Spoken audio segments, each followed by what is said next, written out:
As I showed you at the top of the program, there's been some carry-on in Canberra today. Let's find out what Pauline Hanson makes of it all. The One Nation leader joins us now live from Parliament House. Thanks for joining us, Pauline. My pleasure, Chris. First up, Craig Kelly. Now, no one knows better than you what it's like to have the media and the political mob trying to silence you. What is it specifically that Craig Kelly has said that they all find so outrageous and wrong? I think because he's spoken out against the party lines and against his Prime Minister, for the fact is that he's questioning about the vaccinations and the vaccine itself, and he's putting up other areas. And I think that he's spoken to... Craig does his research and Craig believes what he's saying. So as Senator Canavan put out in a tweet, he said, well, we should have more people like Craig Kelly here that create debate in this parliament. Well, I've seen a lot of what he's shared about ivermectin and hydroxychloroquine. There's a lot of medical research and trials around the world. That's all fine. That doesn't run counter to anything the government's pushing out there. It might not be the official research endorsed by the Chief Medical Officer, but it's all part of an important global medical debate. Chris, I haven't seen him condemn the vaccine. He supports people getting vaccinated. It's their choice, right? Correct. The fact is that the Prime Minister cannot afford the Labor Party to come out, as they have done, and used it in question time to condemn Craig Kelly and his comments and trying to get the Prime Minister to actually rein him in. That's what the Prime Minister can't afford to do, especially leading up to an election year, is to have the opposition use this as a weapon against him. That's why the Prime Minister's had to rein Craig Kelly in. Now, that's his problem, not mine.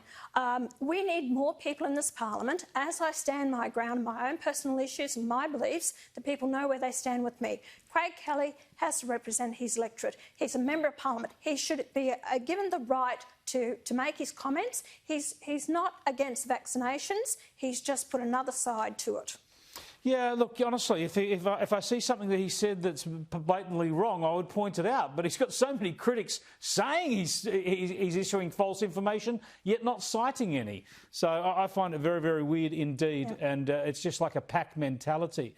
At the same time today, we've had Sarah Hanson-Young from the Greens suggest the government should set up a government search engine to replace Google. That's kind of batty. How far do you think she'll get with that? Absolutely nowhere whatsoever. You know, Google, they employ about 1,800 people in Australia. They actually help businesses in Australia and people. So much goes through the Google, and to think that you're going to get another service, you won't with it. So that's usual Sarah Hanson-Young batty comments. Remember, she thought Sea Patrol was real? She did indeed. And she's welcome to come on the program anytime she likes. We've had lots of invitations over the years. Now, I want to ask you about the government's industrial relations omnibus bill, as it's called. Labor says it's going to oppose it outright. Of course, the rubber will hit the road in the Senate. Where are you on this? Look, I've been an employer of tradies, plus also the retail sector, and also I've been an employee myself. So I've been an employer and employee. I think the government is on the right track, but they haven't got it right. So I am talking to business people. I think it needs to be reined in. I'm all for casualisation. It needs to be defined, and it came from us, my office, that we actually suggested to the government that after 12 months, and to the unions we suggested it, that people should be offered a full-time permanent job if they're on casual labour. But I also want to stipulate that casual means at least 20 hours a week. You can't define someone on 8 hours and give them full-time permanent employment. I think that's ridiculous on the rates. So they're things that I want to talk to the government about, and I think we need to actually go into unfair dismissal. That needs to be clarified and it needs to be reined in, because if we actually can rein in about unfair dismissal, and I think it will create a lot more employment in Australia. But on the whole, I think the industrial relations needs to be addressed. So you've got to get into the nitty-gritty and negotiate with the government. When you're talking about unfair dismissal, are you saying that it's too easy to run unfair dismissal cases now from the employee's point of view?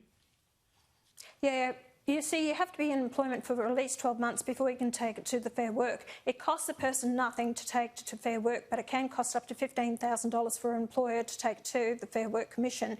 Now, usually they say, oh, look, you're going to have a payout of $7,000 to $9,000. They said, look, we better just pay it out. Now, a lot of these people shouldn't be paid for unfair dismissal, and I think it needs to be defined what is unfair dismissal. So if people aren't doing the job, if they're not turning up for work, if they're drunk, if they're on drugs, if they're stealing, that warrants a dismissal. But they've been taken for unfair dismissal and they're getting these payouts because businesses can't afford to pay out at least $15,000 or more and legal costs. So I think that it's stopping employment out there. I want to talk to the government about this further. Now, just finally on the lockdown in Perth and what's flowed on from that, Queensland's got a hard border against Western Australia now. Is this stuff just beyond belief? It is beyond belief, and it was quite interesting listening to Brendan from England, and they're shaking their heads. They cannot understand it. And for one case, Chris, to shut down the country, that's why we are in hell of a mess. And I believe that McGowan is following Anastasia Palaszczuk's lead of shutting the borders because people feel they're kept safe and he'll get re-elected again. So they'll stick with the incumbent, but it is destroying businesses. You've got a lot of people going under. Now we've got Anastasia wanting a handout from the federal government again for tourism in Australia, but no, keep the borders shut. We don't need you here. And this is where it's going to lead. So they're going to cry poor. They want the federal government to pick up the pieces again, yet they will shut the borders when it suits them for their own political gains, and I think it's so wrong. And if people think out there shutting the borders is keeping them safe, you know, in a country like this, when we only have a handful of cases, you have no idea what you're doing because you're destroying jobs and the health of people. You've got increased domestic violence, you've got suicide, you've got people who can't afford their mortgages, so you're destroying the economy and people's lives. Can't go on like this all year, that's for sure. Thanks for joining us, Pauline. Thanks, Chris. Pauline Hanson there, the leader of One Nation. Sounds like she's going to be able to talk, negotiate a deal with the government over these industrial relations rules, law changes, regardless of what Labor wants to do in terms of blocking them. We'll see. A lot to play out there, of course.